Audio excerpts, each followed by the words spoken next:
빌라를 대출을 74%의 대출을 받으셨어요. 순수익이 얼마인지 아십니까 여러분? 지금부터 공부해 보도록 하겠습니다.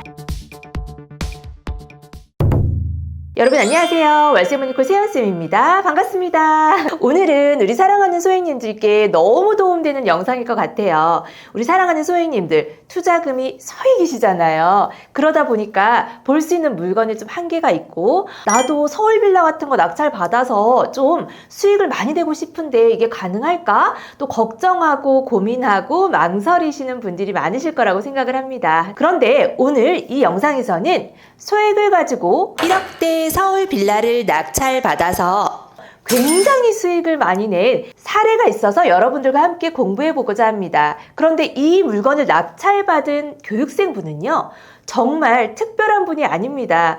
굉장히 평범한 분이시고요. 그렇다고 해서 부동산 공부를 많이 했느냐? 그것도 아닙니다. 배운 대로 차근차근 공부하면서 하나하나 실천하고 확인하고 이렇게 해서 좋은 결과를 내신 케이스예요. 너무 부담 갖지 말고 영상 보시면 될 것 같고요. 나도 저렇게 할 수 있을까 또 걱정하실 텐데요. 영상을 보시면서 그런 마음은 좀 접어두시고요. 와, 나도 할 수 있겠구나 라고 하는 좀 희망차고 용기 있는 마음으로 보셨으면 좋겠습니다. 그러면 물건 함께 보도록 할게요. 바로 이 물건인데요. 서울 구로구 구로동에 있는 물건입니다. 대지는 4.4평이고요. 대지가 좀 작죠. 건물 면적은 13평입니다. 그런데 평수가 그렇게 작지 않아요. 제가 항상 하는 말이 평수가 너무 작은 거 있죠. 6평, 7평 이렇게 작은 평수는 실거주자들에게 좀 선택받을 수 없는 물건이기 때문에 그런 건 좀 피하라고 말씀을 드렸어요. 자, 감정 가격이 2억 1,300만 원인데요. 한 번 유찰이 되었습니다. 1억 7,040만 원으로 나온 물건을요. 저희 교육생이 낙찰받은 낙찰가는요. 1억 7,088만 원으로 해서 감정가 대비 80%의 낙찰을 받으셨습니다. 와, 너무너무 축하드립니다. 그런데 여기 보시면 입찰자가 한 명이에요. 단독 입찰을 받으셨어요.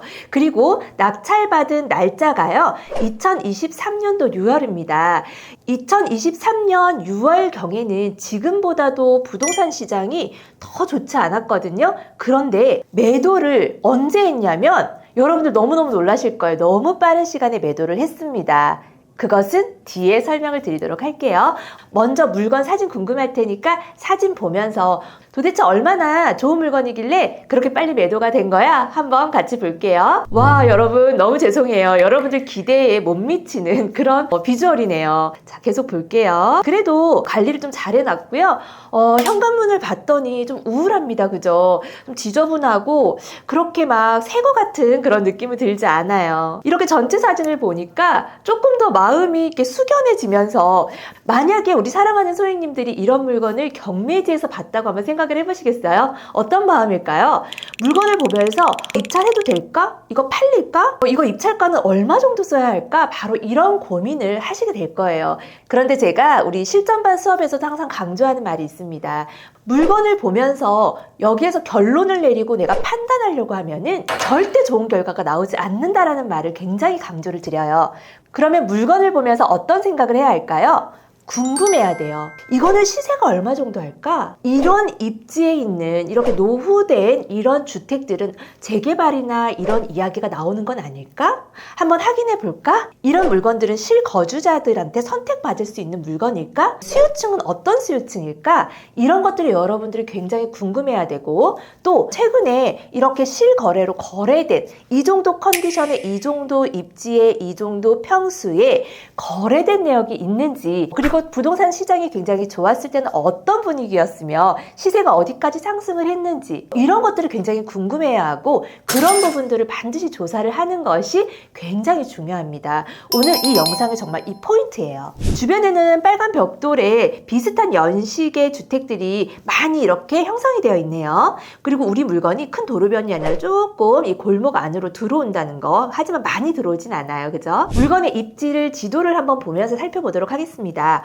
남구로역하고 거리가 그렇게 멀지가 않네요. 도보로 한 10분 정도 거리에 있다고 합니다. 그리고 해당 물건의 입지는 직주 근접입니다. 가산 디지털 단지가 굉장히 가까이에 있고요. 구로 디지털 단지가 있어요. 그래서 이 직장인들의 수요가 굉장히 풍부한 그런 곳이죠. 저는 이런 물건을 볼 때 너무너무 궁금해요. 과연 호재가 있나? 오래됐잖아요, 주변이. 그죠? 가망성이 없지 않죠. 그러면 모아타운이라든지 신속통합기획 혹시라도 선정되진 않았나? 아니면 그런 재개발을 추진하기 위해서 동의서를 진구하진 않나? 추진위원회가 생겼는지 이런 부분에 대해서 굉장히 궁금하거든요. 그럴 때에는 아시르라고 하는 사이트를 딱 열어서 바로 확인하죠. 요즘에는 너무너무 좋은 사이트가 많고 바로바로 확인할 수 있는 그런 정보들이 너무 잘 되어 있죠. 자, 우리 물건은요. 아까 남구로역, 여기가 남구로역이거든요. 인근에 한 10분 정도 거리에 있었고요. 영일초등학교에서 요 위쪽이에요. 그런데 여기는 아무 일이 없습니다. 안타깝게도. 하지만 저희 해당 물건 주변으로는 굉장히 개발이 활발하게 진행 중이네요. 자, 모아타운 대상지로 선정된 지역도 있고요. 공공재개발, 신속통합기획, 그리고 3080 이렇게 재개발 구역들로 선정된 곳이 굉장히 많네요. 하지만 저희 해당 물건은 아무 일이 없다라는 겁니다. 그런데 이 세연쌤의 영상을 오랫동안 꾸준하게 봐왔던 우리 사랑하는 소희님들은 아마 아실 거예요. 이 세연쌤이 뭐라고요? 이렇게 재개발이 진행되는 이 구역 옆에 붙어라. 왜냐하면 저도 소액일 때요. 이렇게 재개발 구역 옆에 붙어서 돈을 많이 벌었습니다.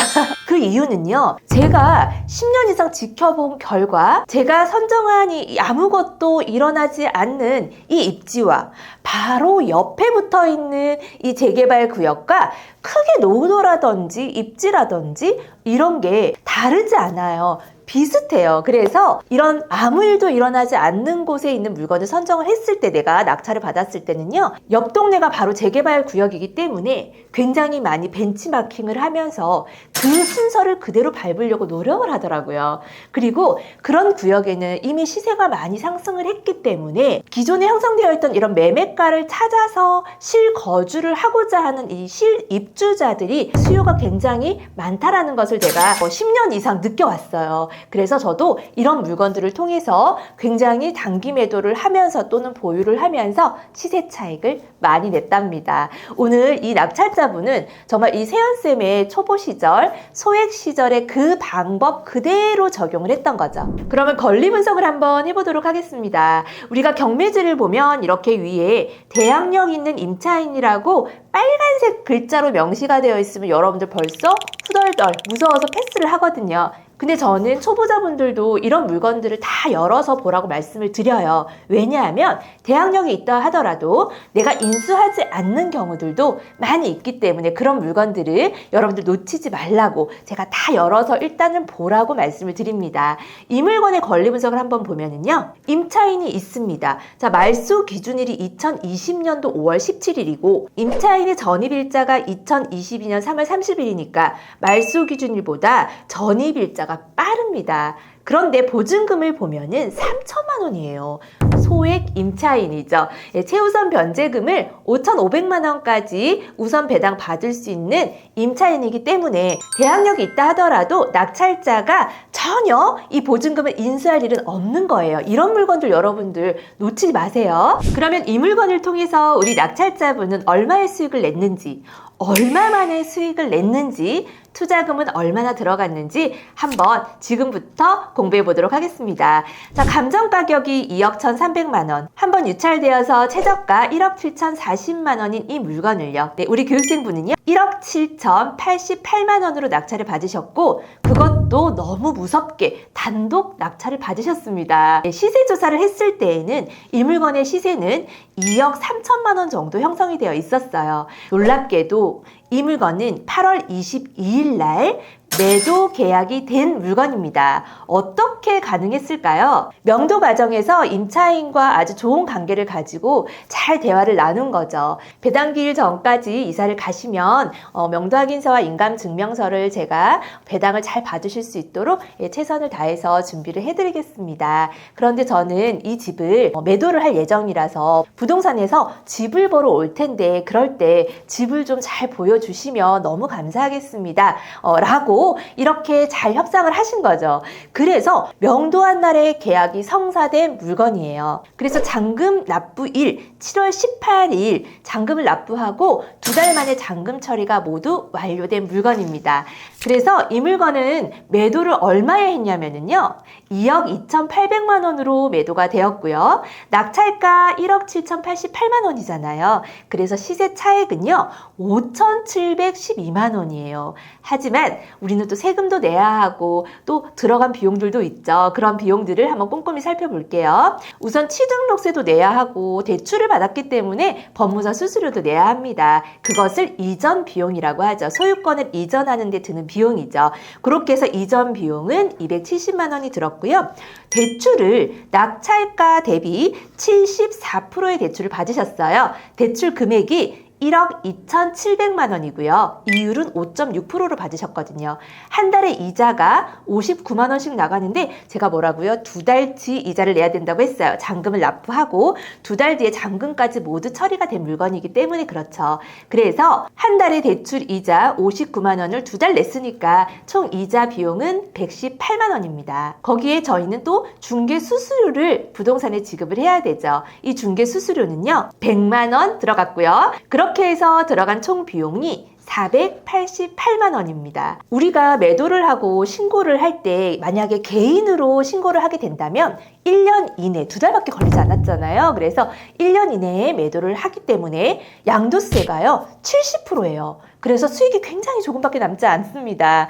하지만 저희는 경매를 하는 투자자로서 사업을 한다는 마음으로 하셔야 돼요. 개인 매매 사업자로 우리가 매도를 하게 된다면 세율을 소득세로 적용을 받아서 굉장히 세율 구간이 낮아지죠. 자, 그러면 세금을 얼마 냈는지 한번 보도록 하겠습니다. 시세 차익 5,712만 원에서요. 총 비용 488만 원을 뺀 금액은 5,264만 원입니다.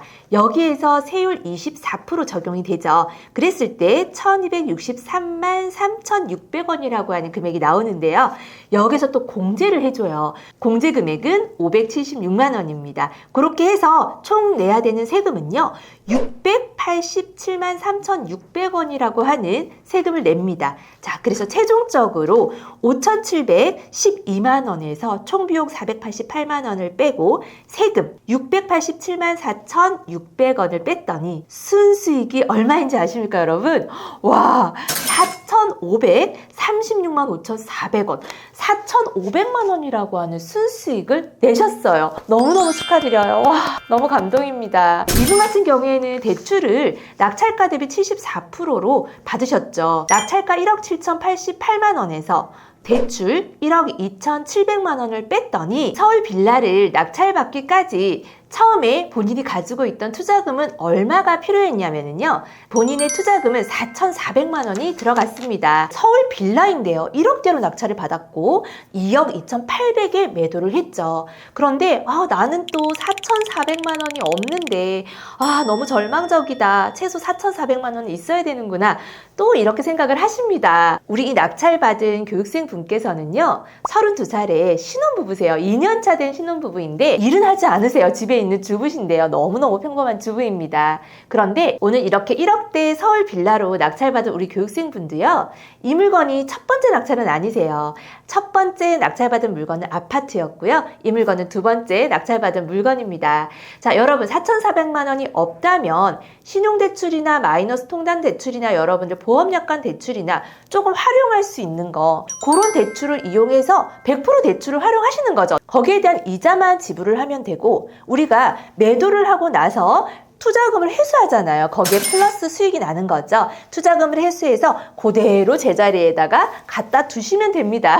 또 그조차도 나는 안 돼. 어디에서 이렇게 대출을 받거나 활용할 수 있는 자금이 없어 하시는 분은 더 투자금이 조금 들어가는 그런 소액 아파트를 먼저 시작하셔서요. 자꾸 작은 금액을 점점 불리면서 이렇게 또 서울 빌라로 더 큰 수익을 내고 그 다음 물건은 이 물건보다 조금 더 큰 수익을 내고 이렇게 투자금을 불려나가시고 자산을 불려나가셔야 합니다. 사랑하는 소액님들, 더 놀라운 사실은요. 이 낙찰자분이요. 세 번째 낙찰받은 물건이 있어요. 그 물건 또한 매도가 완료가 되었습니다. 이 세 번째 물건은 우리 낙찰자분과 함께 제가 좀 촬영을 하기로 했거든요. 기대하셔도 좋을 것 같아요. 그래서 어떤 마음으로 경매를 하시게 되었고 어떻게 이렇게 좋은 결과를 냈는지 우리 사랑하는 소혜님 낙찰자분에게 직접 들으면서 많이 공부되실 수 있도록 또 이세연쌤이 열심히 준비하고 있습니다.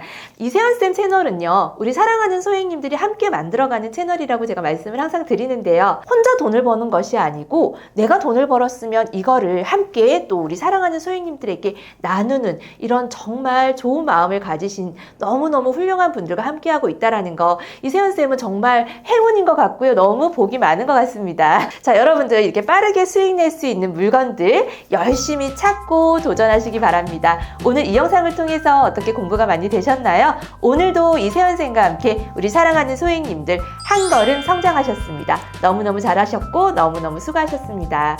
자, 그럼 마지막으로 앞으로 열심히 도전하고 용기 내자고 힘차게 같이 화이팅 외치고 마치도록 할게요. 준비되셨나요? 하나, 둘, 셋, 화이팅! 안녕!